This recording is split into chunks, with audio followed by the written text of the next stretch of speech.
What's up, everybody, and welcome to the Beans and Art podcast, where creators drink coffee, talk inspiration, and maybe teach you from experience. And instead of introducing my friend right here, I'm gonna let her introduce herself. Actually, not even a friend, damn near sister at this point. Yes, So pretty much. My name is Jennifer. I am the owner and lead photographer of Orange Blossom Photography. 2024, I got third place for our Detroit Wedding Photographer of the Year. And last year, I got first place for Best Photographer and Best Wedding Photographer. So, yeah, learned a lot of experience. So my next question for you is, if someone want to get into the wedding industry right now, what do you think is the best route or path for them to take? Um, Study your camera as much as you can. The first wedding I shot, and a lot of things that I shot at first, I would do at the lowest aperture every single time because I thought that's what everybody did. I had no idea that's not what everybody did. Every situation is different. So really study all of the basic parts of your camera. You can still make something artsy and it not have all that beautiful. I never know if it's bokeh or Becca or bokeh. Okay. Thank you. Okay.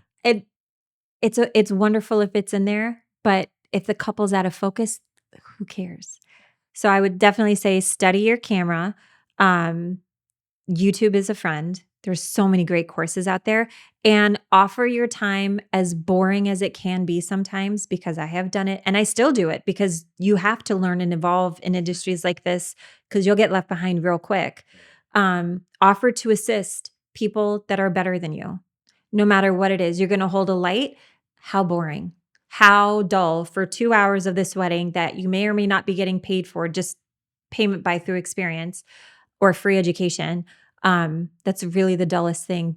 But in actuality, that is setting you up to save you so much time and so much headache trying to figure out, do I bounce my light? Do I use direct flash?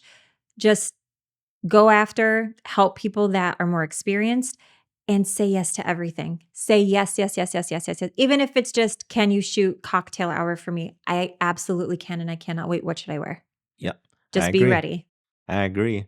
And it's funny you say about shooting at the lowest aperture because I did that too. Yes, I think everyone I know Yeah, has. So I I know did we're that not too. alone in that. I Yeah. know it's not a crazy thing. Yeah, I used to shoot everything at f1.4, Yep. and then wondering why my autofocus was so shitty. 100%. And then I realized like I'm shooting way too shallow. So now, as you know, I shoot everything at like me and Shane actually shoot everything at f2.8 or higher. We'll go down to f4 at times. Yeah.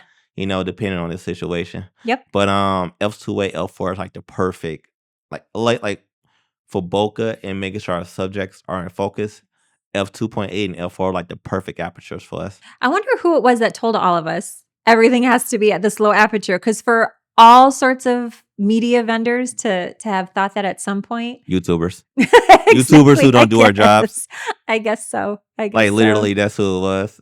Probably. That's who it was. So, but lesson learned. Luckily, and we broke that. Give yourself grace.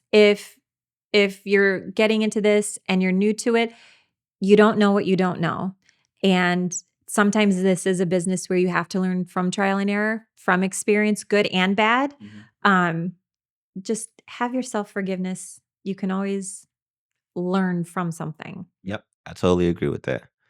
Even now, like when we walked in here, we had to figure out how to light the scene. And like as like right now, we have two lights bouncing off the ceilings at slightly two different angles. But After it works. turning off and turning on different Yep. lights on the ceiling, so Yep. you don't get the color noise like you were talking Yep, about. or get like the color contamination. Yeah, color Yep. contamination. Yep, perfect. Yep. And I like what we have right here, but it come from trial and error. And you know, I had to do the same thing where when I started shooting commercials for Antonio Company, North Creative, I did the same thing. I worked for free or like lower pay the first few times. And then and I was able to learn that way. But now since I've been around them for so long and they're starting to trust me more with their shoots, you know, they're letting me bring in lights. They're letting me like actually like handle how to light everything, what best angles and all that. They actually like letting me make sure that we get the perfect shot because it's not only beneficial for me, it's beneficial for them, their business, and their clients because they work with some big clients, like some big clients. Yeah. Well, thank you. I appreciate that. But it's really all them. So